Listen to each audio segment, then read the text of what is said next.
Hello, good afternoon, and welcome to New Forest Morphs. I hope everyone's having a wonderful weekend so far. Jared and Jess are still on the mend, and they're making improvements. So I'd like to say thank you to all our friends who are thinking about them and offering them in their prayers. And hopefully they'll be okay for Christmas Day. I hope everyone else is doing okay. There is a lot going out there at the moment, a lot of rushing around getting those last minute Christmas deals, and just really quite a few things to do between now and the Christmas day. But I'm just trying my hardest to keep a daily blog going, and I've been cleaning the snakes today, and everything's doing pretty good. We've not had any sheds today, but the thing I have learned today is that the humidity was dropping because of my air conditioning was pulling out the water vapor out of the air.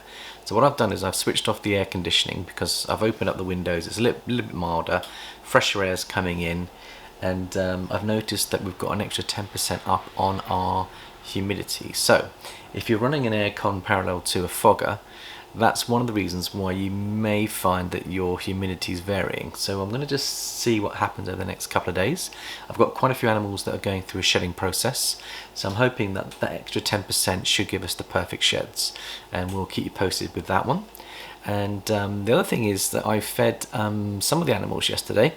Now it's been a couple of weeks before we've fed some of the adults, and what I found was that by using these smaller multis, the animals were very quick at picking up the scent, very quick at picking up the food, and it was an absolute pleasure feeding yesterday. I was feeding half the collection on my own because Jared obviously is still resting, but I found it was an absolute pleasure, and I'm going to be feeding a few more later today and just splitting up the feeding process so it doesn't become too heavy for one person in one day is quite a good policy.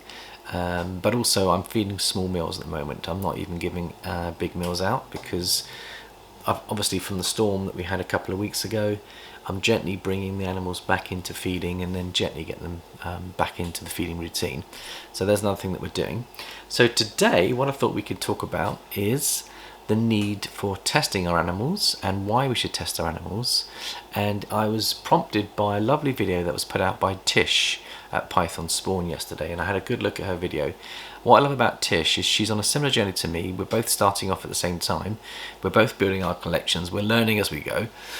And unfortunately she lost a snake last week, which prompted her to take it to the vet and do some tests, see what it died of. And the good news, it didn't die of something that she was fearing, which was a dangerous virus that can come into our collections. So she was quite pleased that it wasn't one of these really dangerous viruses. I think they call it Nidovirus, which is a fatal virus that can I don't think they've got a cure for it, but it's I think it was diagnosed back in 2014. I think originally it was diagnosed in a green tree python study that they did, and I think it does cross species and does affect boas and bull pythons. And I think the boas and bull pythons symptoms are similar, but they have different ways of showing those symptoms, and some can hold them for a long time. Others, I think on the bull pythons, I was reading that if they get this deadly nidovirus, they often on bull pythons they can pass very quickly, whereas with the boas I think they can carry them for a lot longer and they can be hidden longer. So we may or may not realise that as we build our collection, if we are not testing the point of entry or the point of quarantine, we may not be 100% certain whether our collection is 100% clean, because some of these viruses can be activated at a later date. So you might think you've got a healthy bull python or a healthy boa, and so what a lot of breeders are doing at the moment is they are testing the animals before they put them into their collection. And it's probably a good practice, and I like it because Tish has decided to go through the whole of her collection just to have that peace of mind and reassurance to know that she's got a clean collection. Now I like that because that's really responsible for breeders to do that, because when you're breeding to sell, you want to make sure that what you're selling is clean. So I think it is up to us breeders to make sure that we do look at our collections at the point of entry. We test our snakes on a regular basis just to make sure that they're clean, and then we're not passing on any hidden viruses to any future person coming into the hobby. So let's just see other ways of doing this. Now I was just looking at Yes, there's lots of different ways of doing it. If you go through a reptile vet, they're likely to charge quite a lot, and I think one person was saying they got quoted $400 to have a what they call a IBD, which is an inclusion body disease. That's what they call it, IBD. And someone was quoted $400 to have that test done, which I thought was just unbelievably expensive.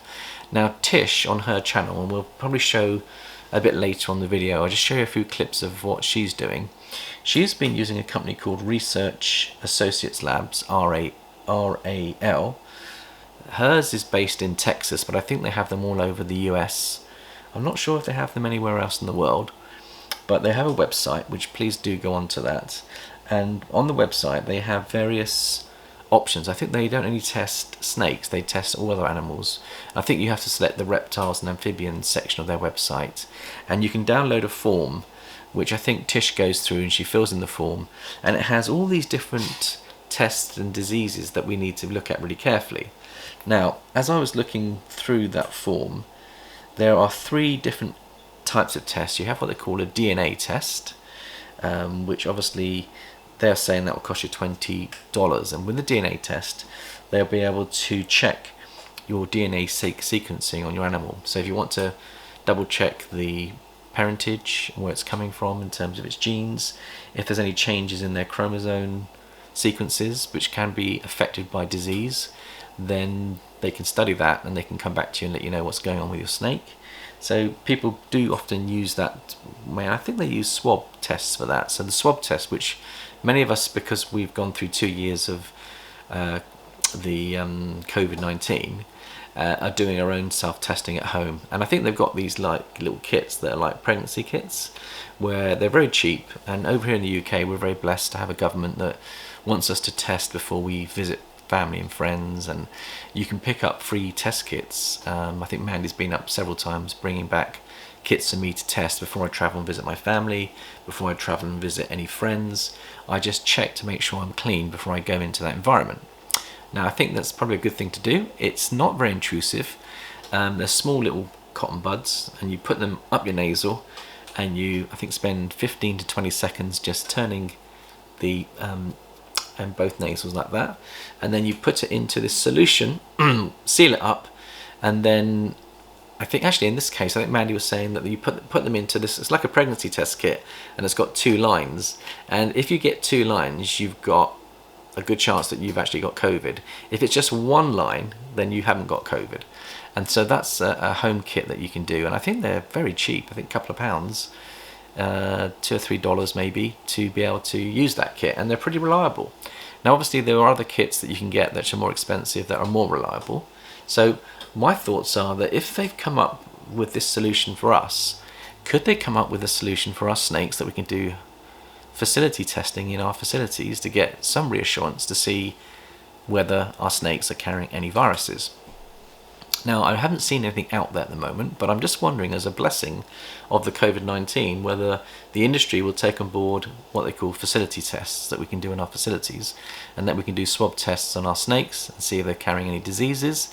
And that might be a very cost-effective way, because if you've got like a normal that's going to go for $30 and you end up spending, let's say, $25 testing it, the price of the normal is going to go up 2-fold, isn't it? And therefore you might think to yourself, it's not even cost-effective.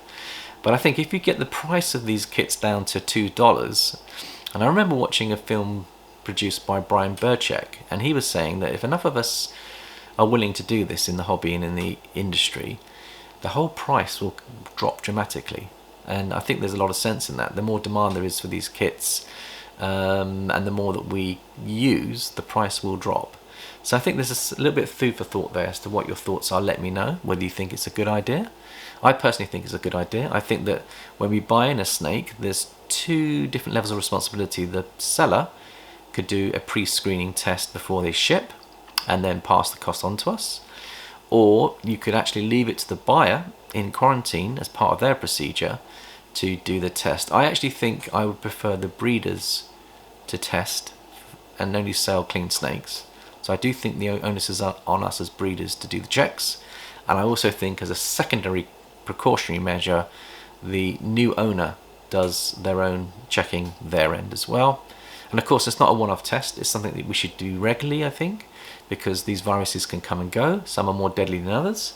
I just think it's probably a step that the industry is going to embrace more and more top breeders are doing it. I think it's going to become part of a new step forward, and I don't think it's necessarily going to cost the earth. So let's watch this space, let's see what happens. I think there'll be many blessings that will come if we take this approach. We can actually trade more securely, we can feel more confident that it's coming with a clean bill of health.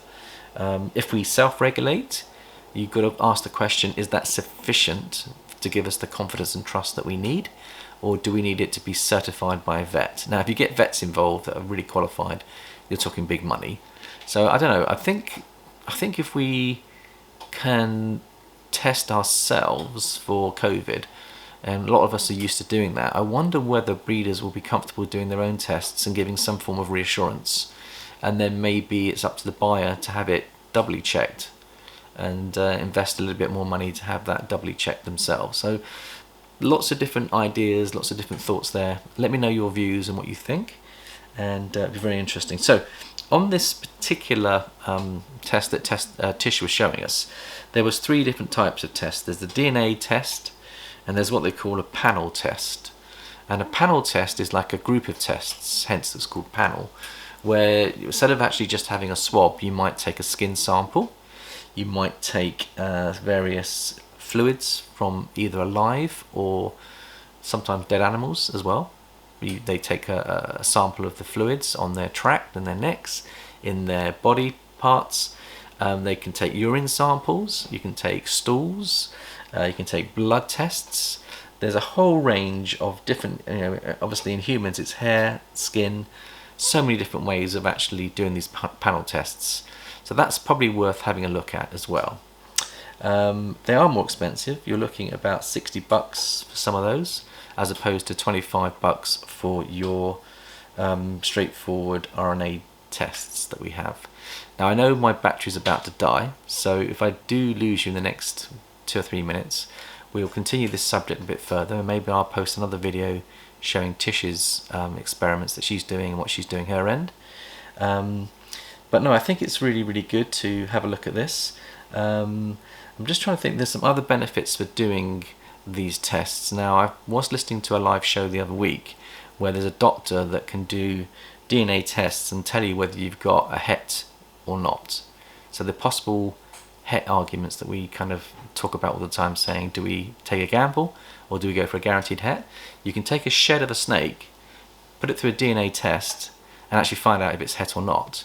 That will help us also with the yellow belly and gravel and the asphalt arguments, because we don't know whether we've got yellow belly or asphalt. So you can use these tests for that purpose as well. Well, I think my battery is going to die at any moment now. So I think what I'll do is I'll just literally show you a little bit of Tish's videos, and if we do run out, I will come back to this tomorrow and we'll give Tish a really good shout out. So I think what we'll do is we will just pick up her video, and let's see if I can just show you part of her